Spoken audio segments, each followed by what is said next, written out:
బ్రతకడం గొప్ప కాదు, బాగా జ్ఞాపకం పెట్టుకోండి, చచ్చిపోవడం గొప్ప. ఎందుకో తెలుసా? బ్రతకడం ఎలాగైనా బ్రతుకుతారు. ఆకలి, దాహము, జీర్ణము ఈ మూడు ఉంటే మనిషి ఎలా అయినా బ్రతకచ్చు. వేళపట్టున ఆకలేసి కుడితి తాగినా జీర్ణం అయిపోతే, ఆవు తింటున్న మినప్పొట్టు తినేసిన జీర్ణం అయిపోతే ఇబ్బంది లేదు. దాహం వేసి ఏది తాగినా జీర్ణం అయిపోతే ఇబ్బంది లేదు, బతికేయచ్చు. చచ్చిపోవడం అంత తేలిక కాదు.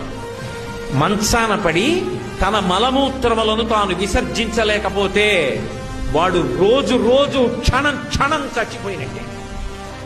ఆ మలమూత్రములు తన శరీరంలోంచి బయటికి వస్తే పురుగులు పుట్టి శరీరాన్ని కొరికేస్తుంటే సొంత భార్య కూడా కంపులోకి రాలేక, పనివాళ్లు కూడా చెయ్యక, గది తలుపులు వేసేసి కుక్కకి పెట్టినట్టు గిన్నెలో తీసుకొచ్చి అన్నం పెడితే తాను చేసిన పాపాలు జ్ఞాపకానికి వచ్చి కుమిలిపోతే రక్షించేవాడు ఉండడు. అనాయాసంగా వెళ్ళిపోవడం